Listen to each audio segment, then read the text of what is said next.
예, 오늘 이제 사무엘하 12번째 시간이고요. 오늘은 이제 18장을 같이 배우도록 하겠습니다. 우리가 이제 좀 오래됐지만 몇 주 건너뛰었지만 이제 17장까지의 내용이 대략 말씀을 드리면 이제 다윗이 압살롬의 반역에 의해서 이제 피난길을 떠났죠. 그래서 피난길을 이제 떠났고 사실은 이제 17장에서 그 피난길에 어떤 종착지죠. 마하나임이라는 곳에 머물러서 거기에서 이제 다양한 사람들로부터 이제 지원도 받고 협력도 받고 하는 거기까지 우리가 배웠습니다. 이제 오늘 이 18장은 사실은 이 13장부터 시작하는 두 아들의 죄악에 대한 이야기죠. 그러니까 13장에서 어떤 이야기가 등장하냐면 암논이 압살롬의 누이였던 다말을 범하는 내용으로 시작을 해서 사실은 압살롬의 반역이 그 암논, 자기 동생이 이렇게 수치스러운 일을 당함으로 말미암아 결국은 반역의 길로 일어나잖아요. 그러니까 13장부터 시작하는 이 암논과 압살롬의 죄악, 그리고 압살롬의 반역 이야기가 일단락되는 장이에요. 이 18장이. 그래서 이 두 아들의 이야기는 다윗의 입장에서 보면 어떠한 의미를 갖고 있냐면 다윗은 대외적으로는 굉장히 신실하고 또 정치적으로도 뛰어난 왕이에요. 그럼에도 불구하고 징계해야 할 자식을 징계하지 못했죠. 암논에 대해서. 그러니까 그러한 어떠한 그 엘리와도 같은 아버지였던 거죠. 이 다윗이. 그리고 자신의 외도로 인해서 결국 바세바와 그 어떤 그런 육체적인 관계를 맺음으로 말미암아 실패를 겪은 거잖아요. 그 혹독한 실패를 겪은 사실은 내적으로는 신실하지 못한 남편의 모습이 결국은 이것들을 통해서 나타나는 거죠. 그러니까 우리도 사실 그렇거든요.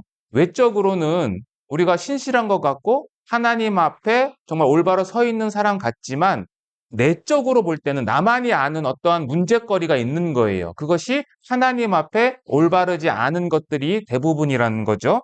그래서 이 18장은 어쨌든 일단락을 짓는 장인데 이 18장은 사실은 압살롬과 다윗과의 전쟁 이야기예요. 근데 여기서의 기록 목적은 전쟁은 원래 목적이 뭡니까? 승리하는 게 목적이잖아요. 근데 이 18장은 이 기록의 목적을 다윗의 승리에 포커스를 맞추지 않고요. 이 다윗이 이웃, 그러니까 그 선지자 나단을 통해서 내 이웃이 백주의 네 아내들을 범할 것이다라는 그 내 이웃이 결국은 아들인 그 압살롬의 죽음에 대한 이야기가 등장을 하면서 그 압살롬의 죽음에 대한 다윗의 심리적인 고뇌에 초점이 맞춰져 있어요. 그래서 이거를 이 구조상으로도 충분히 알 수 있는데요. 일단 6절부터 한번 8절을 보시면 사무엘하 6절에서 8절까지 보시면 요 6절에서 8절이 전쟁 이야기예요. 그러니까 18장 전체 1절부터 5절까지는 전쟁 준비하는 이야기고요. 6절부터 8절까지는 전쟁 이야기예요. 그리고 나머지 9절부터 18절 그리고 33절 끝절까지는 어떠한 이야기를 갖고 있냐면은 이것이 압살롬에 대한 죽음에 대한 이야기를 담고 있어요. 그러니까 이 구조상으로도 보면 전쟁 승리에 대한 것이 목적이 아니고 다윗과 압살롬, 특히 다윗의 또한 심적인 내용들을 더 초점으로 맞추어서 기록했다라는 것을 알 수 있어요.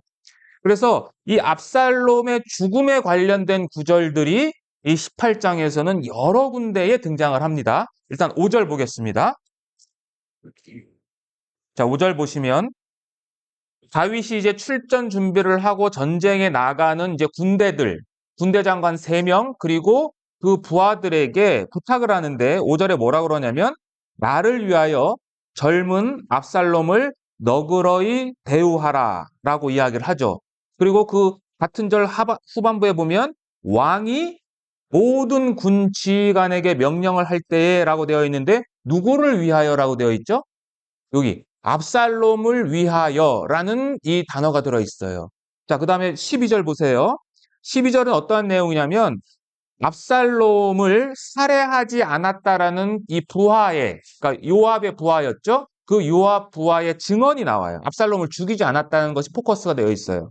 그리고 19절과 20절은 어떠한 내용이냐면 압살롬의 죽음으로 인해서 이제 드디어 반란군을 진압을 해서 승리를 했는데 그 승리의 소식을 이제 전하기 위해서 아히마아스, 사독의 아들이었던 아히마아스가 다윗에게 간다고 할 때 요압이 만류하죠.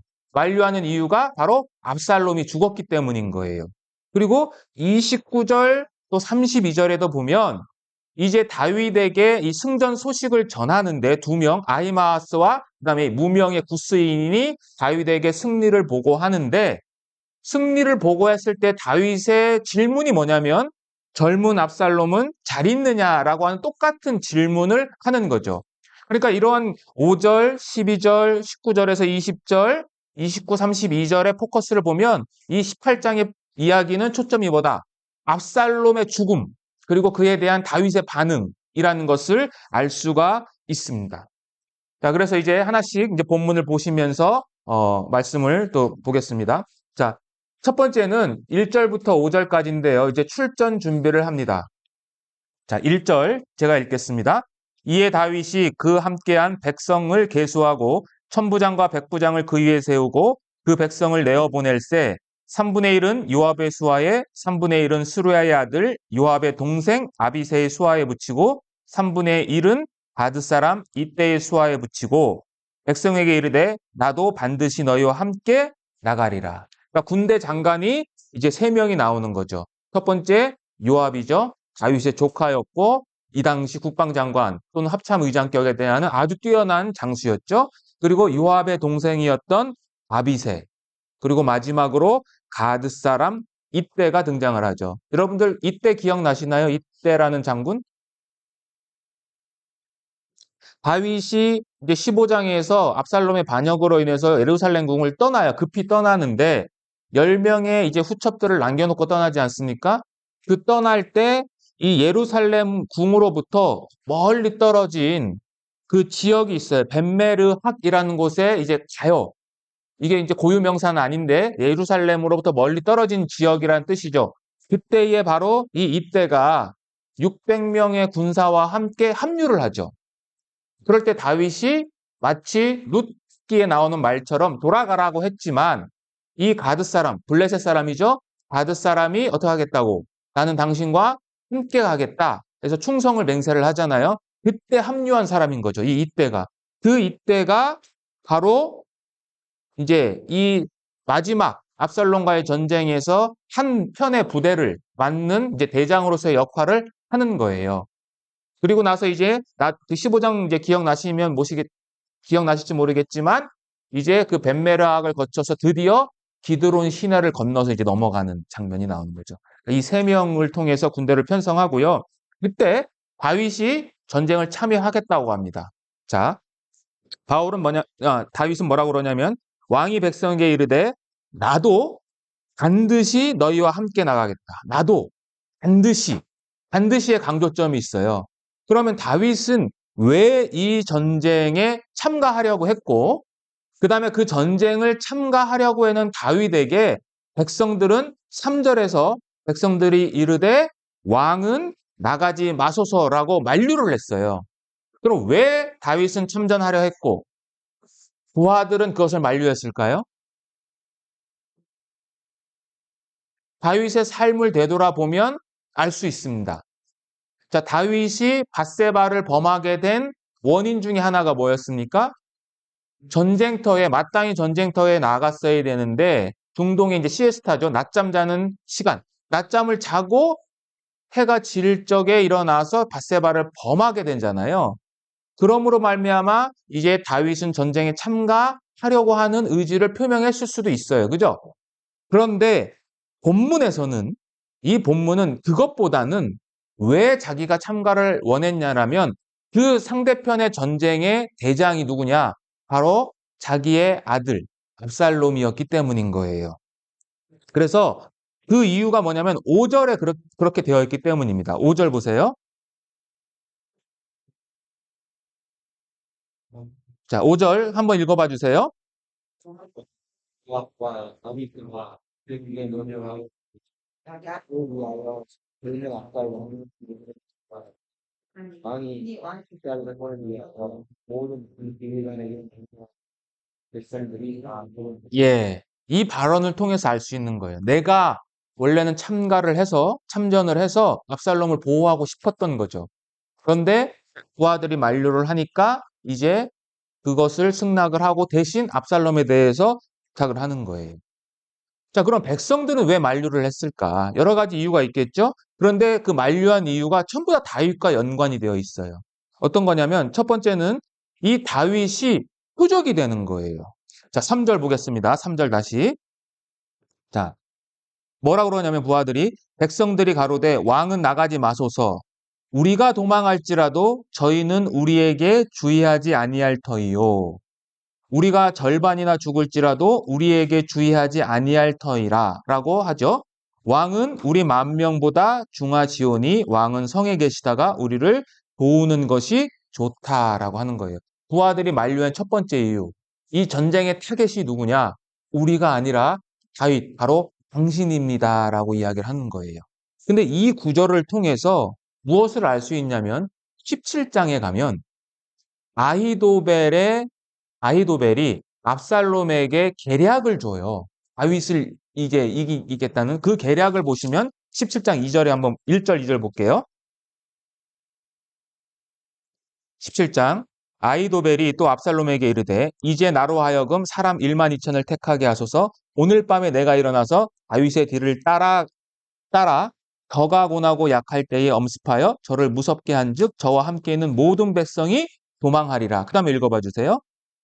내가 다윗 왕만 쳐주니 예, 됐죠. 아히도벨의 계략이 뭐였어요? 바로 이거였어요.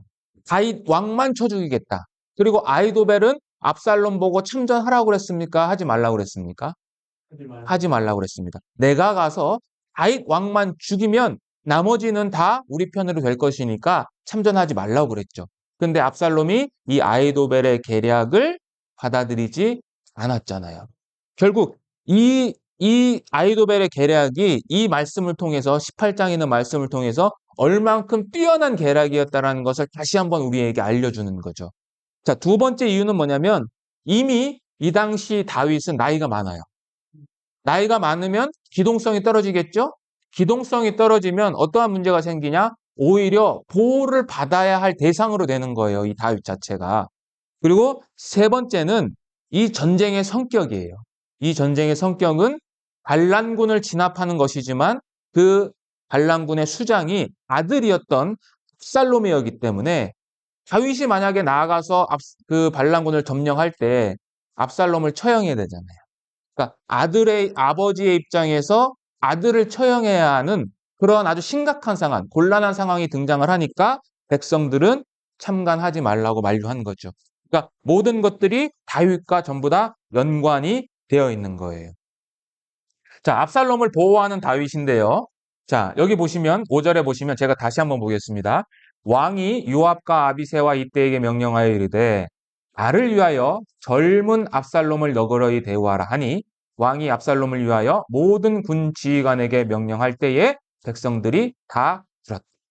여기 보면 핵심 키워드가 뭐냐면 젊은 압살롬이에요. 젊은. 개역 한글에는 소년이라고 번역이 되어 있어요. 여기서 젊다라는 젊은 압살롬은 이 18장 본문에서만 총 3번 등장해요. 방금 읽으신 5절, 그리고 29절, 32절. 3번. 이 젊다라는 단어가 등장을 하는데 이 젊다라는 단어는 어떤 의미를 갖고 있냐면 나르라는 히브리어인데요. 요거는 소년이란 뜻이에요. 그러니까 아직 그 성숙한 성인이 되기 전에 그러니까 청소년기를 말하는 거죠. 지금으로 치면 그 청소년기에 해당하는 단어예요, 이게. 근데 여기 보시면 이미 압살롬은 청소년기를 지나서 이미 장성한 자예요. 그럼에도 불구하고 소년이라는 단어를 썼다라는 것은 다윗이 자기의 마음을 비춘 거예요. 무슨 의미냐? 압살롬이 지금 반역을 일으키긴 했지만 아직까지 성숙하지 못한 어린 소년이 미숙한 판단과 또는 일시적인 충동으로 인해서 반역을 일으키는 거니까 너희들은 좀 용서해라라는 거예요. 너그럽게 대해라는 그러한 의도가 담고 있어요. 그런데 한편으로는 공적인 왕으로서의 단어를 사용한 거예요. 무슨 말이냐? 사적으로 아버지의 입장을 말한 거기도 하죠. 부성을 표현한 것이기도 하지만 여기에 젊은이라는 단어를 썼다라는 것은 아들이라는 단어 대신에 쓴 거거든요. 충분히 내 아들 압살롬을 너그러이 대우하라라고 할 수도 있음에도 불구하고 다윗은 아들이란 단어를 쓰지 않았다라는 것은 이것은 또 의도적으로 거리를 둔 거죠. 그러니까 지금 군사들에게는 사실 전쟁에 나가서 승리를 해야 하고 그 적장의 목을 베어야 하는 이 군사들에게 죽이지 말라라고 하는 것은 어떤 면에서 사기를 확 떨어뜨리는 거거든요. 그렇지만 또 아버지 입장에서는 그 아들을 살려야 되는 이 두 가지의 갈등 속에서 다윗이 선택했던 단어인 거예요. 젊은 압살롬. 그러니까 이 시작부터 이 다윗의 고뇌, 다윗의 어떤 심적인 마음이 충분하게 나타나 있다는 것을 이제 알 수가 있습니다. 자, 이래서 5절까지 이제 전쟁 준비를 끝나고 아까 말씀드린 것처럼 6절에서 8절은 전쟁 이야기입니다. 자, 6절 보시겠습니다. 6절 한번 읽어봐 주세요. 나가서 에브라임 숲풀에서 싸우더니 자, 장소가 어디냐면 에브라임 숲풀이에요. 에브라임 숲. 에브라임 숲은 지금 다윗이 주둔하고 있는 마하나임에서 북서쪽으로 얼마 떨어지지 않은 곳인데 요단강 동편 지역에 있는 곳이에요. 요단강 동쪽에 있는 그 지역인데 이 지역에서 이제 어떻게 보면 다윗이 게릴라전을 피는 거예요. 군대를 세 편으로 나눠서 게릴라전을 피는 건데 실절은 보시면 이제 승리를 한 거예요. 압살롬의 군대가 패배를 합니다. 7절 제가 읽겠습니다. 거기서 이스라엘 백성이 다윗의 부하들에게 패함에 그날 그곳에서 전사자가 많아 2만 명에 이르렀다. 그러니까 패배를 한 거예요. 그러니까 요 한 구절로 끝난 거죠. 그러니까 2만 명이 죽은 거예요. 압살롬의 부대가. 그래서 8절은 이 승리의 원인에 대해서 기록하고 있는데 8절은 한번 읽어봐 주세요. 그 땅에서 사면으로 그서 싸웠습니다. 그날의 힘에서 죽은 자가 시작다. 예. 여기 보시면 숲풀에서 죽은 자가 다윗 군대의 칼에 의해서 죽은 자보다 많았다라고 표현을 하는 거예요. 숲풀에서 죽은 자라는 것은 결국 하나님께서 이 지형을 통해서 도와주셨다는 거예요.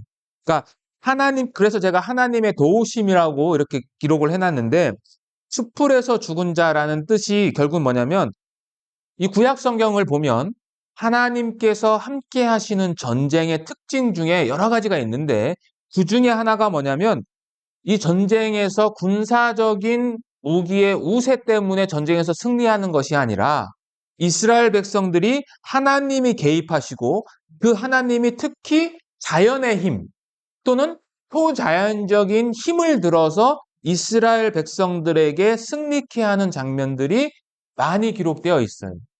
가장 대표적인 거, 자연적인 힘을 이용해서 이스라엘을 승리케 하신 가장 대표적인 사건이 뭐냐면 출애굽기에 등장하는 홍해 사건이에요. 이 홍해 비하이롯 앞에서 앞으로 나갈 수도 없고 뒤로 쫓아오는 애국 군대를 상대로 해서 싸울 수도 없는 그런 상황 가운데에서 하나님은 그 홍해를 가르셨고 그리고 마른 땅을 건너게 하셨어요. 영어 성경에 보면 홍해물을 갈랐는데 드라이랜드, 마른 땅이 됐다고 그랬어요. 그것도 기적이에요. 여러분들 그 바다 갈라지는 우리 무창포인가 있잖아요. 바다 갈라지면 바닥이 어떨 것 같습니까? 젖어 있어요. 갯벌처럼 되어 있는데 이 홍해물을 갈랐을 때는 하나님이 그것까지 말라버리겠다라는 거예요. 그것이 더 사실은 또 하나의 기적인데 바로 그 홍해물을 갈른 것 자체가 자연을 통해서 이스라엘 백성들을 구원한 거죠. 그리고 이러한 사건이 또 여호수아서에서도 기록되어 있는데 여호수아서는 한번 찾아보겠습니다. 여호수아서 10장입니다.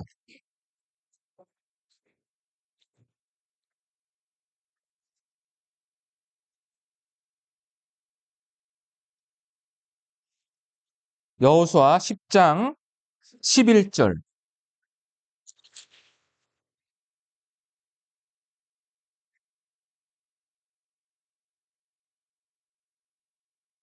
예, 제가 읽겠습니다.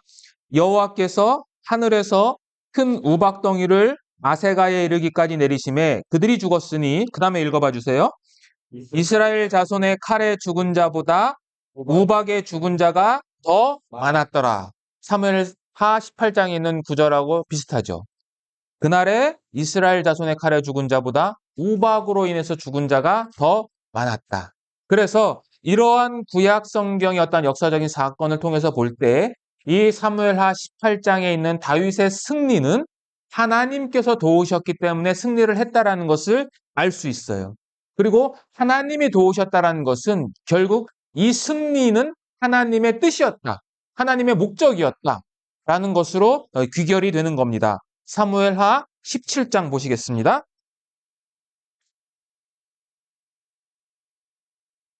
자, 17장 14절입니다. 사무엘하 17장 14절.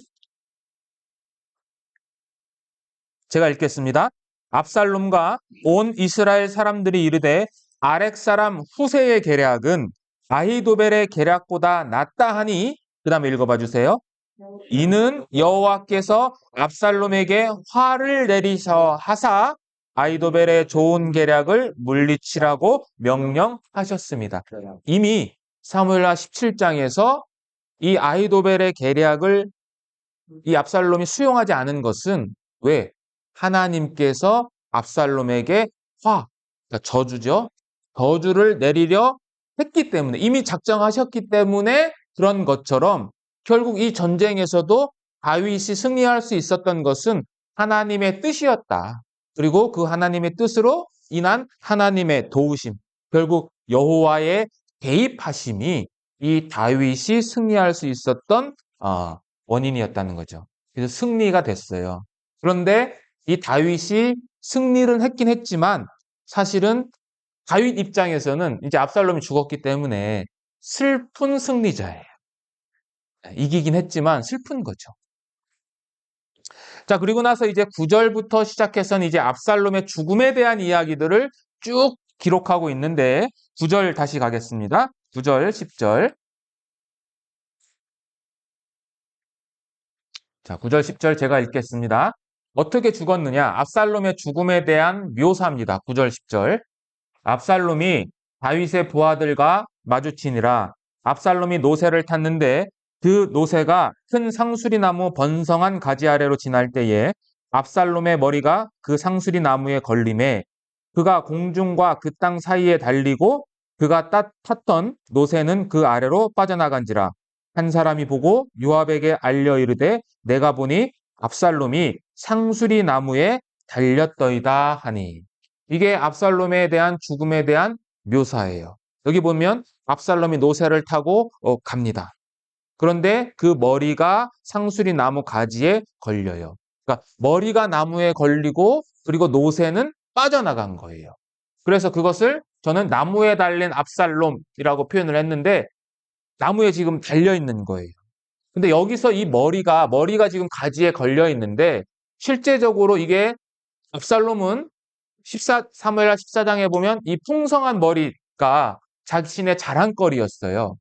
그래서 이 머리털이 걸린 것일 수도 있고요. 엉킨 것일 수도 있고 아니면 목이 걸린 것일 수도 있어요.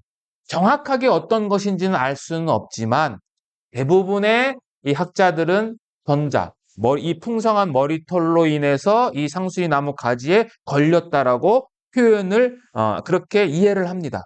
뭐 어찌됐든 상관은 없어요.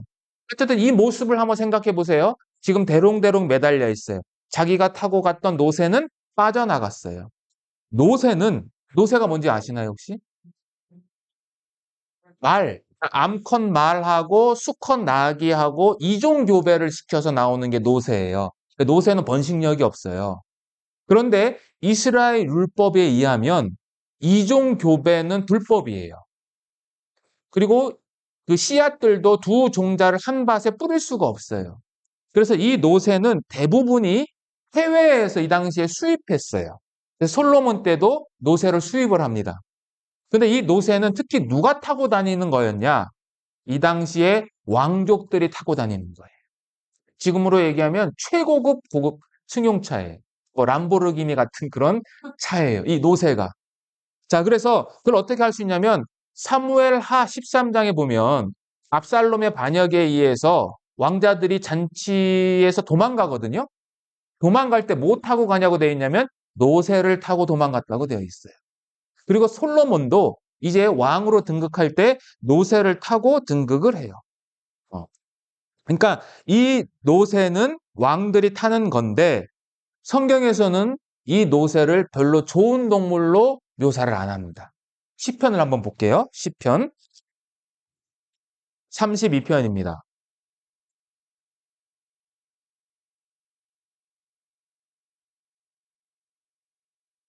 시편 32편 9절 한번 보세요. 자, 9절 보시면 제가 읽겠습니다. 너희는 무지한 말이나 노새같이 되지 말지어다. 그것들은 제갈과 굴레로 단속하지 아니하면 너희에게 가까이 가지 않는다. 그러니까 이 시편 32편은 미련한 자에 대한 이야기를 쭉 하고 있는데 그 미련한 자에 대한 비유로서 든 동물이 뭐냐? 바로 말과 그다음에 노새라는 거죠. 그러니까 성경에서는 노새를 그렇게 긍정적으로 평가하지 않은 동물이에요. 어쨌든 그 노새를 타고 간 거죠. 그런데 자 보세요. 노새는 어떻게 보면 대외적으로 자신이 왕족이라는 것을 드러내는 신분을 드러내는 어떤 상징이잖아요. 그런데 지금 노새가 어떻게 됐어요? 빠져나갔어요. 즉 여기서 우리가 알 수 있는 게 뭐냐면 노새를 잃는 순간에 압살롬은 왕위를 잃은 거예요. 그런 상징적인 의미를 담고 있어요. 또 하나 노새는 부정한 짐승이에요. 부정한 짐승은 도망갔기 때문에 생명을 잃었어요? 얻었어요? 얻었죠. 죽지 않았어요, 노새는. 근데 누가 죽었어요? 왕의 아들인 압살롬. 어떻게 보면 압살롬이 반역을 일으키지 않았다라면 타기 왕은 솔로몬이 아니라 아마 압살롬이었을 가능성이 굉장히 높아요. 그런데 이 노새가 빠져나감으로 말미암아 그 왕의 아들은 생명을 잃고 말았다. 조금 더 확장해서 말씀을 드리면 우리 예수님께서도 이 땅에 오셔서 예루살렘 입성하실 때 뭘 타고 오세요? 뭘 타고 입성을 하세요? 그게 뭔지 아십니까? 나귀를 타고 오세요. 나귀 또 그냥 나귀가 아니라 나귀 새끼를 타고 오세요. 나귀는 평민들이 타는 교통수단이었어요. 그러니까 그것을 통해서 알 수 있는 게 뭐냐면 예수님은 정말 겸손한 왕으로서 오셨다는 것을 알 수 있어요. 예수님이 30세쯤에 이 땅에 공생애를 시작하셔서 33세쯤 돌아가셨는데 33세면은 장성한 청년이잖아요. 여러분 생각을 해보세요. 장성한 청년이요. 그것도 나귀 새끼를 탔어요. 그 다리가 어땠을 것 같습니까? 예수님이 롱다리인지 숏다리인지는 알 수는 없지만 나귀 새끼를 탔다는 것 자체가 아마 제가 생각할 때는 이 바닥에 질질 다리를 끌거나 아니면 다리를 이상하게 들고 탔을 가능성이 높아요. 마치 우리가 어린 아이의 세발 자전거 타듯이. 근데 예수님은 일부러 그 나귀 새끼를 들어서 하고 오셨어요. 그러니까 섬기러 오셨다라는 것을 예수님은 자신의 삶을 통해서도 보여주셨다는 거죠. 자, 어쨌든 그런 의미가 있고요. 그 다음에 여기 매달렸어요. 매달렸어. 나무에 매달렸는데 이 매달렸다라고 하는 히브리어 탈루이는요. 구약성경 전체에서 이곳 사무엘하 18장 외에는 딱 한 군데에서밖에 등장하지 않은 아주 독특한 단어예요. 어디에 등장을 하냐면 신명기서에 기록되어 있어요. 신명기서 21장 한번 가보시겠습니다.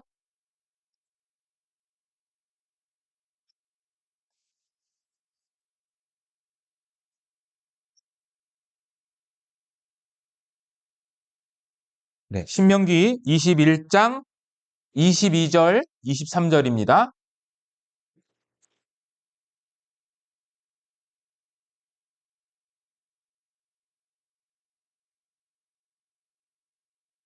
네, 제가 읽겠습니다. 사람이 만일 죽을 죄를 범함으로 내가 그를 죽여 나무 위에 달거든 그 시체를 나무 위에 밤새도록 두지 말고 그날에 장사하여 내 하나님 여호와께서 내게 기업으로 주시는 땅을 더럽히지 말라. 그 다음에 읽어봐 주십시오. 나 물을 예, 여기 달리다라는 이 단어가 사무엘하 18장에 있는 매달렸다는 단어와 동일한 단어예요. 그러니까 이 달렸다라는 것은 신명기 율법에 의하면 하나님께 저주를 받은 자가 나무에 달리는 거예요. 그래서 이것을 통해서 알 수 있는 것이 뭐냐면 나무에 달린 압살롬은 하나님의 저주를 받은 자라는 것을 상징적으로 보여주는 거예요. 즉 압살롬은 이 압살롬의 죽음은 하나님 편에서 볼 때는 하나님의 심판에 의한 거예요. 근데 압살롬은 하나님의 심판을 받아 마땅한 인물이었어요. 왜냐? 압살롬은 두 가지의 죄를 지었거든요. 첫 번째는 아버지의 아내를 육체적으로 범했어요. 신명기서 27장에 보면 그의 아버지의 아내 또는 그 아버지의 하체를 드러내는 자는 저주를 받는다라고 되어 있어요. 그리고 또 하나의 죄가 뭐냐면 신명기서 27장 16절에 기록되어 있는데 거기에는 뭐라고 되어 있냐면 그의 부모를 경홀히 여기는 자는 저주를 받을 것이다. 그리고 모든 백성은 아멘해라 라고 되어 있거든요. 이 두 가지 죄예요. 그러니까 압살롬은 신명기 율법에 기록된 부모를 거역하는 자 그리고 부모의 아내, 아버지의 아내와 아버지의 하체를 드러난 죄로 인해서 하나님의 심판을 받은 저주받은 인물이라는 것을 이 구절을 통해서 알 수 있는 거예요. 그래서 나무에 매달렸다라는 것은 그러한 의미를 담고 있습니다. 그래서 이제 나무에 지금 매달려 있어요. 근데 여기 보면 그가 9절 보면 그가 공중과 그 땅 사이에 달리고라고 되어 있죠. 이게 히브리어 단어로는 뭐라고 되어 있냐면 달렸다라는 것이 하늘과 땅 사이에라는 표현이에요. 그러니까 히브리적 관점에서는 하늘과 땅 사이는 아무것도 없는 거예요, 이게. 즉 무가치하다라는 것을 이야기하고 있는 거예요. 이 의미 자체가. 그래서 이제 대롱대롱 매달려 있는 거예요. 어떻게 할 수 없는, 자기가 손을 쓸 수 없는 상태가 되어 있는 상태에서 이제 요압이 압살롬을 죽입니다. 자, 10절 보시겠습니다. 10절은 사무엘하 18장이죠. 10절은 어떤 내용이냐면 방금 읽은 것처럼 이게 그 요압의 부하가 압살롬이 지금 나무에 매달려 있다라고 보고를 했어요. 그랬더니 11절에 압살롬이 뭐라고 그러냐면 제가 읽겠습니다. 요압이 그 알린 사람에게 이르되 네가 보고 어찌하여 당장에 쳐서 땅에 떨어뜨리지 아니하였느냐 내가 네게 은 10개와 띠 하나를 주었으리라 하는지라 왜 안 죽였느냐라고 물어보는 거죠. 그럴 때 부하가 12절 13절에 두 가지의 답변을 합니다. 한번 읽어봐 주세요. 12, 13절. 그 사람이 노아에게 대답하되 내가 피를 받는 바를 치고 너는 왕의 너 손을 대지 너는 말까 우리가 들었거니와 너는 육신과 아비들과 그때에게 명령하는 것을 잘못 박탈물과 소라를 전시해요. 아무리도 왕 앞에는 숨길 수 없나니 내가 만일 거역하여 그의 생명을 해왔더라면 당신도 나를 대적하였으리라 하니 여기에 두 가지 이유가 있어요. 첫 번째 이유는 뭐냐면 왕의 명령이 있었다. 그걸 내가 들었다라고 이야기를 하는 거예요. 그건 당연한 거죠. 그리고 또 하나의 이유가 있어요. 그게 뭐냐면 당신도 내가 그 생명 압살롬을 죽였으면 당신도 나를 대적했을 것이다 라고 이야기를 하는 거죠. 이게 어떤 의미냐면 요압에 대한 불신이 깔려 있는 거예요. 이 부하의 입장에서는. 왜냐하면 자 이 왕의 아들을 죽이지 말라라는 이 당부를 자기만 들은 게 아니라 사실은 요압도 들었어요. 그러면 요압도 그 왕의 명령을 지켜야 돼요. 그런데 죽이라고 하는 것은 왕을 배신하는 거잖아요. 그러면 이 부하의 입장에서는 왕도 배신한 이 요압이 이름도 없는 이 나 같은 부하 하나 배신하는 것은 사실 너무나 쉬운 일이거든요. 그러니까 나는 죽이지 않았다라고 아주 정말 현명한 대답을 하는 거죠. 그리고 요압도 만약에 이 부하가 죽였으면 어떻게 했겠습니까? 다윗 앞에 가서 얘가 죽였어요. 라고 하고 아마 직결 처형을 했을 거예요. 근데 압살롬을 죽이고 싶어 했던 것은 사실은 요압이거든요. 요압. 그래서 요압이 이 부하로부터 대답을 들었는데 답변을 하지 않고 즉각 이제 나가요. 14절 보겠습니다. 14절. 요압이 이르되 나는 너와 같이 지체할 수 없다 하고 손에 작은 창 셋을 가지고 가서 상수리 나무 가운데에서 아직 살아있는 압살롬의 심장을 찌르니 요압의 무기를 든 청년 10명이 압살롬을 에워싸고 쳐 죽이니라. 굉장히 잔인한 요압이에요. 여기 보시면 아직 살아있는이란 단어가 있고요. 그 다음에 창을 가져가는데 이게 창이 나무로 만든 창이에요. 창을 3개를 가지고 가고 그 창을 3개를 가지고 와서 압살롬의 심장을 찔렀어요. 이 찔르다라는 이 동사는요, 복수형이에요. 그러니까 한 번 찌른 게 아니고 2번 또는 3번을 찌른 거예요. 나무 창으로요. 마치 옛날에 6.25 때 이 공산당들이 북창을 찌르는 것처럼 3번을 찔렀어요. 자, 나무 창으로 심장을 3번 찔렀으면 보통 사람 같으면 어떻게 될 것 같습니까? 죽어요. 죽는 게 마땅해요. 그럼 거기서 그쳤어야 되는데 요압의 무기를 든 청년 10명이 달려들어 가지고 다시 이 압살롬을 안자한 거예요. 그러니까 굉장히 잔인한 거예요. 요압이. 근데 요압은 그럴 만한 인물이죠. 왜? 요압은 아브넬을 죽일 때 전혀 꺼리낌이 없었고요. 또 다윗이 우리아의 그 밧세바의 남편이었던 우리아를 죽이라고 했을 때도 아무 꺼리낌 없이 그 명령을 수행했던 아주 잔혹한 인물이에요. 그 압살롬을 이제 요압이 죽입니다. 압살롬이 최후를 맞이해요. 굉장히 비참하죠. 그런데 죽는 것보다 더 비참한 게 뭐냐면 그의 매장이에요.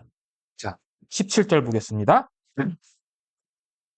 17절, 18절 제가 읽겠습니다. 그들이 압살롬을 옮겨다가 숲을 가운데 큰 구멍에 그를 던지고 그 위에 매우 큰 돌무더기를 쌓으니라. 온 이스라엘 무리가 각기 장막으로 도망하니라. 압살롬이 살았을 때에 자기를 위하여 한 비석을 마련하여 세웠으니 이는 그가 자기 이름을 전할 아들이 내게 없다고 말하였음이더라. 그러므로 자기 이름을 기념하여 그 비석에 이름을 붙였으며 그 비석이 왕의 골짜기에 있고 이제까지 그것을 압살롬의 기념비라 일컫더라. 압살롬의 매장이에요. 여기 보시면 매장지가 어디냐면 에브라임 숲, 그러니까 그 전쟁터죠. 그 에브라임 숲 속에 있었던 큰 구덩이에요.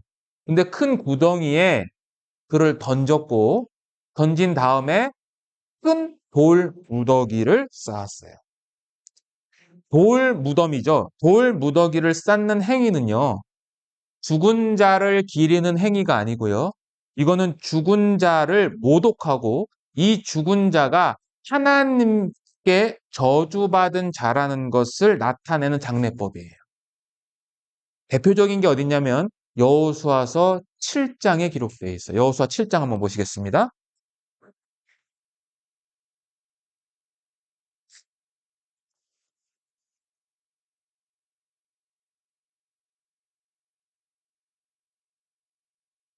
7장 26절입니다.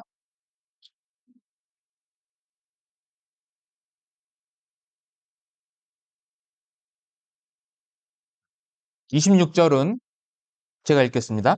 그 위에 돌 무더기를 크게 쌓았더니 오늘까지 있더라. 이게 뭐냐면 아간 사건이죠. 그러니까 하나님께서 그 전량 노획물을 다 하나님께 드려야 되는 헤렘 전쟁에도 불구하고 그것을 훔쳤잖아요. 유다 지파 아간이. 그래서 아간의 가족들이 다 몰살당했는데 그 몰살당한 이 아간의 시신을 이스라엘 백성들이 어떻게 했냐면 여기 보면 돌 무더기를 피에 쌓아서 매장해 버린 거죠. 자, 또 한 군데 보겠습니다. 여호수아서 8장 29절입니다. 8장 29절 보면 그가 여호수아죠. 또 아이 왕을 가나안에 있는 왕이었어요. 아이 왕을 저녁 때까지 나무에 달았다가 해질 때에 명령하여 그의 시체를 나무에서 내려 그 성문 어귀에 던지고 그다음에 읽어봐 주세요. 그 위에 돌로 큰 무더기를 쌓았더니 그것이 오늘날까지 있더라.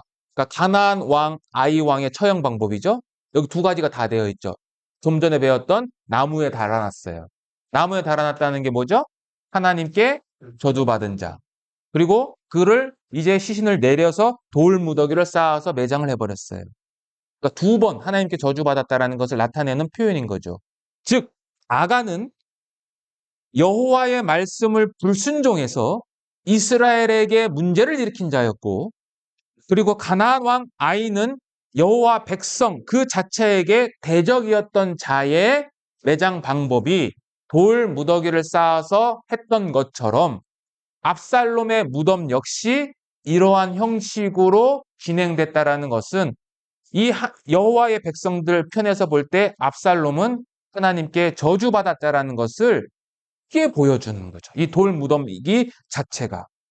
그런데 더 비참한 게 뭐냐면 그가 살아있을 때에 자기를 위해서 만든 기념비가 여기 세워졌다라는 거죠.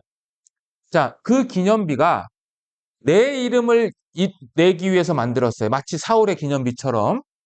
그러니까 자기가 이 권력을 장악을 하고 아주 잘 나갈 때에 만들었던 기념비인데 이 기념비가 왜 만들었느냐? 자기 이름을 전할 아들이 내게 없다라고 했어요. 압살롬은 아들이 없지 않았어요. 압살롬은 세 아들, 그리고 딸이 하나 있었어요. 그 딸의 이름이 자기 누이 동생과 이름과 똑같은 다말이었어요. 근데 이 아들이 없다라고 하는 것은 아마 아들들이 일찍 죽었던 것 같아요. 그리고 죽고 나서 이 압살롬이 자기 이름을 전할 리가 없다고 해서 이 기념비를 세운 거죠. 근데 이 기념비가 결국은 무엇을 등장하느냐? 압살롬을 가리키는 거잖아요. 그럼 압살롬을 볼 때 모든 이스라엘 백성들은 무엇을 보겠습니까? 아, 다윗에게 반역했던 좌의 최후 또는 하나님께 저주받은 자라는 것을 그것을 볼 때마다 아는 거잖아요. 그러니까 사실은 이게 우리에게도 영적인 교훈인 거죠. 우리가 하나님과 관계없이 쌓았던 모든 것들, 세상에 있는 모든 것, 그것은 결국 자기의 이름을 쌓게 되는 거고 그것은 자기가 죽은 이후에 하나님께 영광이 되는 것이 아니라 자기 스스로도 모욕을 당하는 것뿐만 아니라 하나님께 대한 영광을 해치는 역할을 한다는 거죠. 자, 보세요. 후계자도 없이 비석만 남아있죠. 그 압살롬은 백성들에게 정말 나쁜 본보기로서 기억을 남기는 거잖아요. 이 비석 자체가. 그러니까 얼마나 이 매장 자체도 굉장히 비통해요. 더군다나 이 매장한 지역이 에브라임 숲들이에요. 아까 제가 그랬죠. 서두에 이 에브라임 숲은 요단강 어디에 있었다고? 동편. 요단강 동쪽은 하나님이 약속한 땅이 아니에요. 요단강 서편이 하나님이 약속한 땅이에요. 요단강 동을 건너야 되거든요. 근데 동편에 묻혔다라는 것은 결국 약속의 땅에서 배제되었다라는 것을 상징적으로 보여줘요.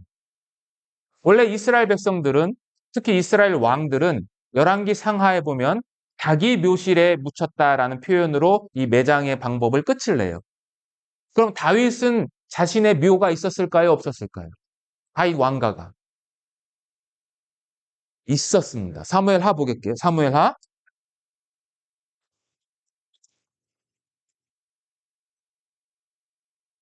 사무엘하 2장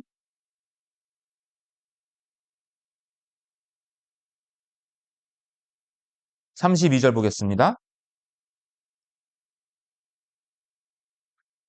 32절에 보면 이제 아사엘이 어디에 묻혔는지 나오는데요. 무리가 아사엘을 어디에 묻혔어요? 베들레헴에 있는 그 아비묘에 장사했다 그랬죠. 다윗의 친척이잖아요. 그러니까 다윗도 가족묘가 어디 있을 확률이 높아요? 바로 자신의 고향 땅인 베들레헴에 있을 가능성이 굉장히 높죠. 그럼에도 불구하고 이 압살롬은 거기에 묻히지 못하고 영원히 요단강 동편, 약속의 땅으로부터 배제된 지역에 묻힌 거죠. 그래서 압살롬의 반역은 다윗에게는 잠시 동안 약속의 땅에서 예루살렘이죠. 그 땅에서 떠나게 만들었어요. 압살롬의 반역으로 인해서. 그러나 다윗은 그 땅으로 다시 돌아오게 되고 압살롬은 잠시 동안 그 약속의 땅에서 권자를 얻었지만 그는 하나님께 저주를 받아서 영원히 하나님의 땅에서 머물게 되는 거죠. 바깥에서 영원히 남게 되었다는 거죠. 그러니까 이 압살롬의 최후가 정말 굉장히 정말 허무하기도 하지만 또 다윗의 입장, 우리의 입장에서는 안타깝기도 합니다. 자, 그래서 이제 이렇게 압살롬이 죽었는데 이 압살롬의 이 죽은 소식을 이제 다윗에게 전하는 내용이 19절부터 33절까지 기록되어 있습니다. 다시 본문 돌아가시겠습니다. 자, 전쟁 소식의 전달 과정은 내용이 길기 때문에 그냥 제가 요약을 해서 말씀을 드리겠습니다. 19절에서 20절은 요압이 전쟁 소식을 알리려는 사독의 아들, 제사장의 아들이었던 이 아히마아스를 만류합니다. 아히마아스가 내가 가겠다고 하거든요. 근데 요압이 만류하는 이유는 다 아시죠? 지금 누가 죽었어요? 압살롬이 죽었고 그 압살롬이 죽은 것을 다윗에게 고해야 되기 때문에 어떤 면에서 다윗이 그를 처형할 수도 있거든요. 왜냐하면 자기가 부탁한 것을 지키지 않았으니까. 그래서 아마 이 요압은 아히마아스를 아꼈던 것 같아요. 그래서 만류합니다. 대신 요압은 구스인을 채택해가지고 그를 전령꾼으로 삼아서 다윗에게 보냅니다.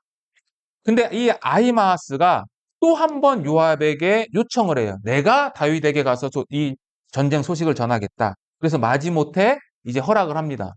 왜냐하면 구스인은 이미 떠났고 이 아히마아스는 뒤늦게 떠나니까 누가 먼저 다윗에게 갈 것이라고 생각을 했냐면 당연히 구스인이 먼저 가서 소식을 전할 거라고 생각하고 보낸 것 같은데 이 아히마아스가 먼저 도착을 해요. 먼저 도착을 해서 다윗에게 이제 전쟁 소식을 전하는 게 28절입니다. 그리고 나서 이 다윗은 다시 한번 그 뒤에 쫓아오는 구스인으로부터 이제 압살롬과 그 전쟁에 대한 소식을 듣게 되는 내용으로 기록되어 있어요. 근데 이 아히마아스는 28절 한번 보시게요. 28절. 28절에 보면 이제 도착을 해서 이렇게 이야기를 합니다.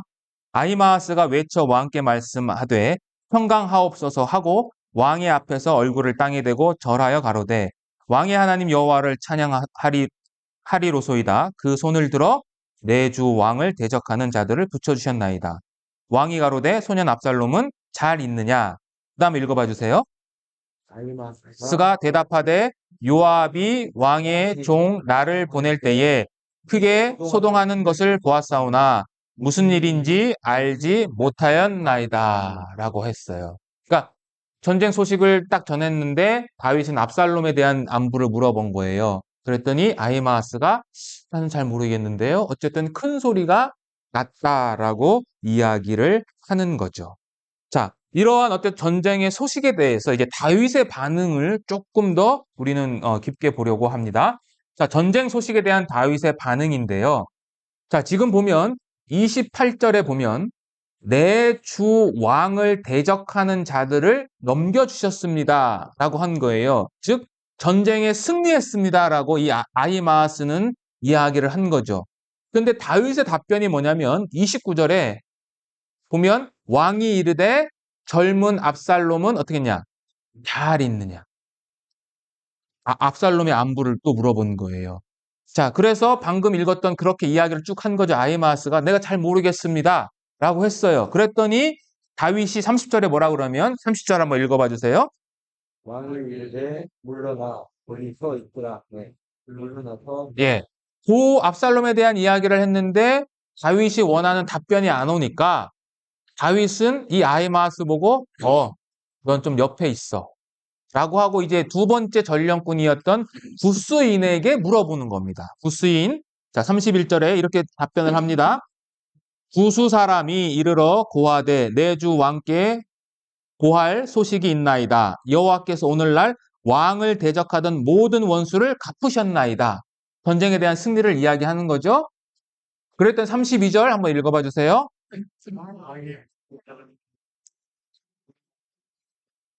예. 대답하되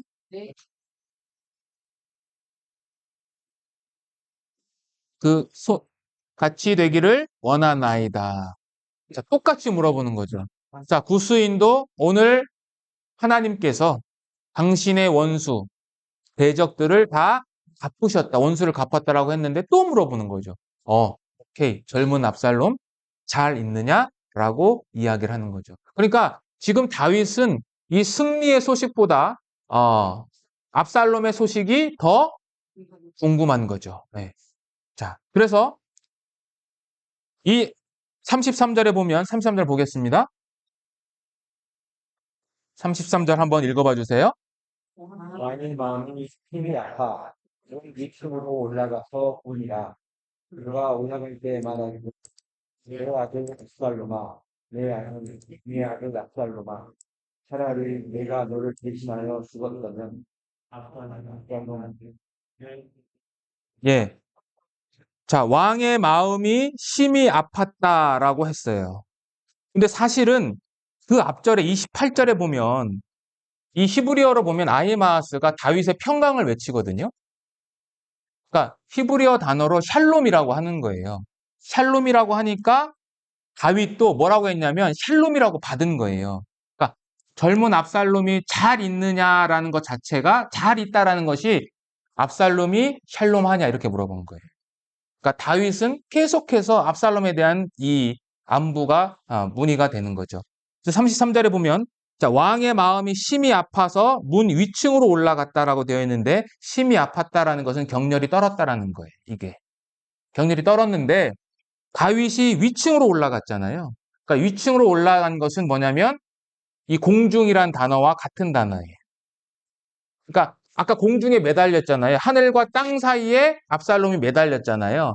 다윗도 그의 집에서 바닥에서 2층으로 올라갔다라는 것은 결국 하늘과 땅 사이에 가서 다윗이 심히 통곡했다라는 거예요. 그러니까 압살롬이 그 죽은 장소에서 다윗도 통곡한 거죠. 근데 이 33절을 잘 읽어보시면 자, 왕의 마음이 심히 아파 문 위층으로 가서 울었어요. 그죠?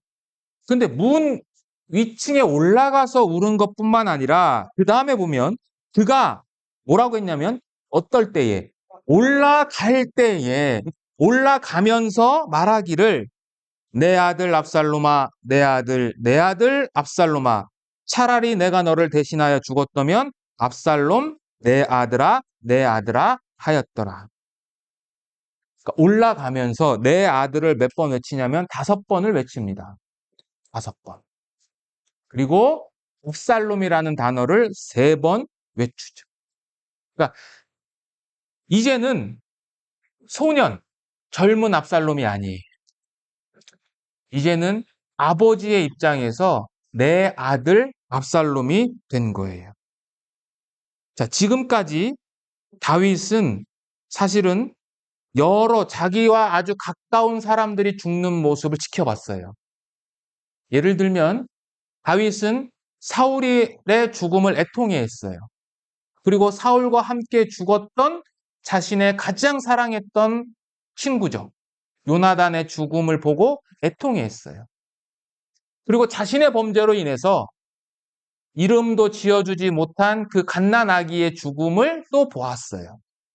그러니까 다윗의 삶 속에서 이러한 큰 아픔들, 슬픔을 겪었는데 그에 비해서 이 압살롬의 죽음에 대한 이 애통함은 비견할 수 없었던 것 같아요.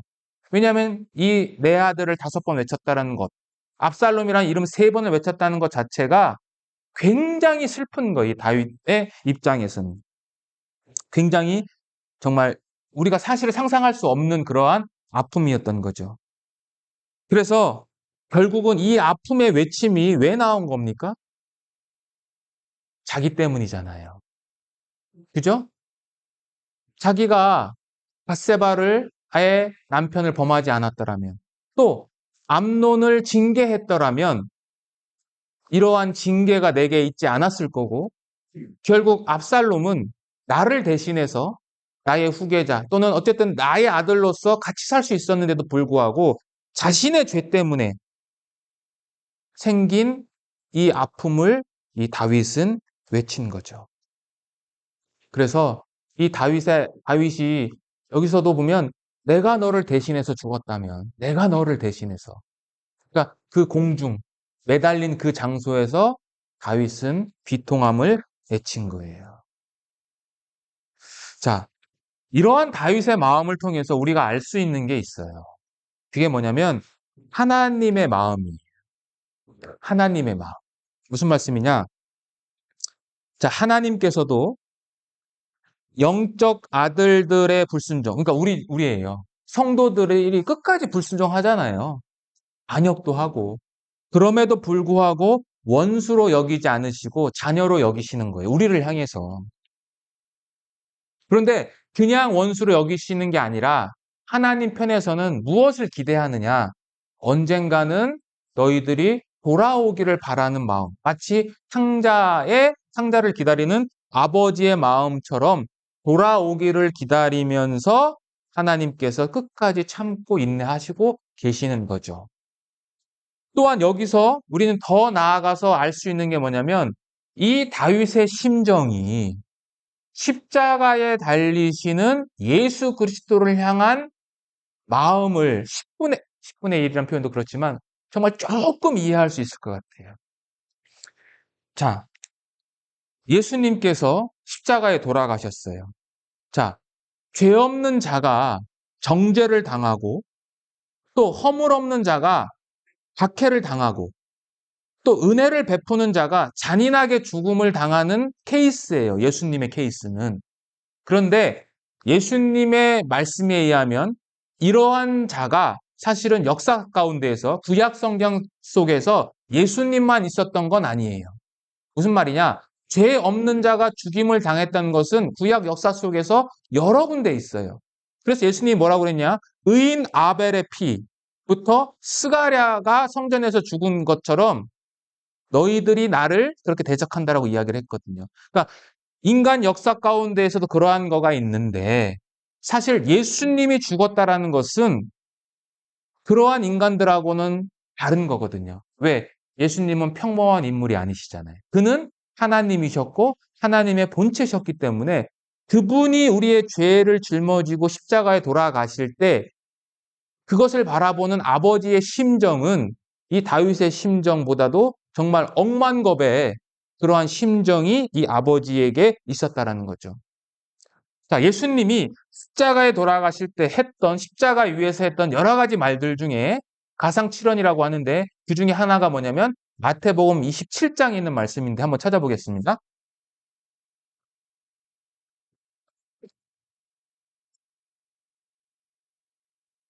마태복음 27장 46절입니다. 자, 46절 같이 한번 읽어보겠습니다. 제9시쯤에 예수께서 크게 소리질러 이르시되 엘리 엘리 라마 사박다니 하시니 이는 곧 나의 하나님 어찌하여 나를 버리셨나이까 하는 뜻이라. 예수님이 십자가에서 이렇게 외치셨어요. 하나님, 하나님 어찌하여 나를 버리셨나이까. 하나님이 아무런 답변을 안 하시잖아요. 근데 예수님과 하나님 사이의 관계를 한번 생각해 보시자고요. 자, 예수님은 창세 전부터 하나님과 함께 계셨고 예수님 그 자체가 하나님께 기뻐하는 자예요. 맞죠?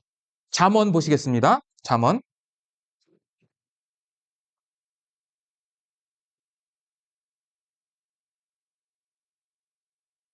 8장 30절.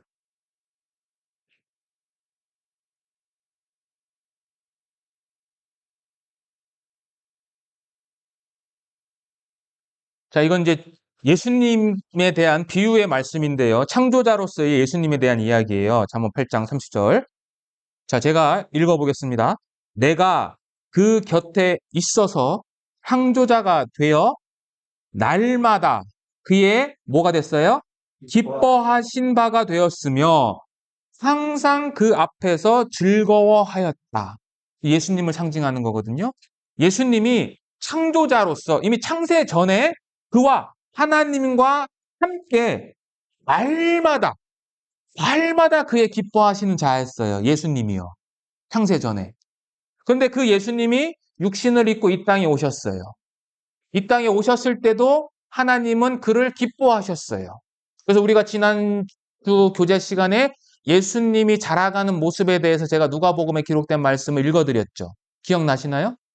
예, 누가복음 2장 52절 가보겠습니다.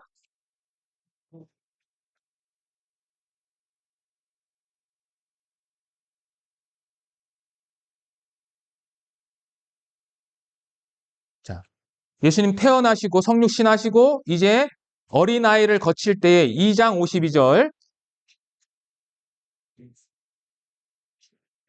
제가 읽겠습니다. 예수는 지혜와 키가 자라가며 하나님과 사람에게 더욱 사랑스러워 가니라. 그러니까 예수님이 성장 기간 안에서도 계속해서 하나님께 대한 기뻐하는 자가 되어 가고 계시는 거죠.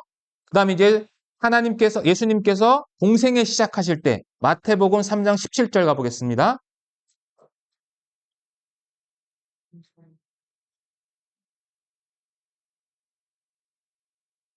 3장 17절 세례 받으시고 하나님께서 하시는 말씀이에요. 같이 읽어보겠습니다. 하늘로부터 소리가 있어 말씀하시되 이는 내 사랑하는 아들이요 내 기뻐하는 자다. 그러니까 예수님은 창세 전부터 공생애를 시작하실 때 이후까지 즉 십자가에 달리시기 전까지 한 번도 하나님으로부터 떨어져 보신 적이 없는 하나님의 기뻐하시는 자였는데 우리의 죄를 짊어짐으로 말미암아 하나님이 지금 침묵하고 계시는 거예요. 아무런 답변을 안 하세요. 그런데 예수님이 십자가에 돌아가시 전까지 하나님께서 예수님에게 답변을 하셨을까요? 안 하셨을까요? 예수님의 말씀을 들으셨을까요? 안 들으셨을까요? 들으셨죠. 요한복음 가보겠습니다. 요한복음 11장.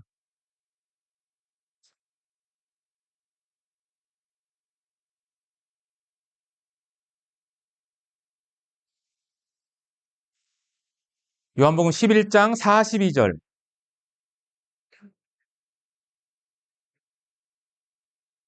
앞구절만 읽겠습니다. 항상 내 말을 들으시는 줄을 내가 알았나이다. 그러니까 예수님은 하나님과 떨어질래야 떨어질 수 없는 분이에요. 그리고 항상 하나님께서 예수님에 대해서 말씀하셨어요. 그리고 그분의 말씀을 들으셨어요. 그런데 십자가에 달리실 때만큼은 외면하셨어요. 왜요? 우리 때문에. 우리를 살리시려고.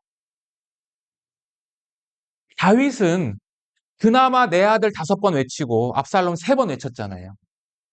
하나님은 다윗과 압살롬과의 그런 부정의 관계보다 예수님과 아버지의 관계는 우리가 상상할 수 없는 사랑의 관계인데 예수님을 향해서 예수님이 십자가에 지금 돌아가시는 거 뻔히 아심에도 불구하고 하나님은 한 말씀도 안 하셨어요. 그 마음을 우리가 조금이라도 이해한다라면 우리의 이 구원이 얼만큼 크다라는 것을 조금 알 수 있을 것 같잖아요. 그죠? 그래서 이러한 다윗의 삶은 결국 뭐냐? 이 아버지의 마음을 우리가 아는 것뿐만 아니라 하나님이 우리를 보시는 그 마음을 우리가 알고 그것에 따라서 우리가 어떻게 살아야 되는지에 대해서 말씀하시는 장이라고 저는 생각을 합니다. 그래서 마지막으로 베드로전서 2장 22절에서 24절을 같이 읽고 오늘 기도하고 마치겠습니다. 이러한 하나님의 사랑을 생각하시면서 좀 읽었으면 좋겠습니다. 베드로전서 2장 22절에서 24절입니다. 천천히 같이 한 목소리로 읽겠습니다. 2장 22절에서 24절. 저는 죄를 범치 아니하시고 그 입에 괴사도 없으시며 욕을 받으시되 대세여 하지 아니하시고 고난을 받으시되 위협하지 아니하시고 오직 공의로 심판하시는 이에게 부탁하시며 친히 나무에 달려 그 몸으로 우리 죄를 담당하셨으니 이는 우리로 죄에 대하여 죽고 의에 대하여 살게 하려 하심이라. 그가 채찍에 맞음으로 너희는 나음을 얻었나니 나음을 얻었다. 같이 기도하고 마치겠습니다.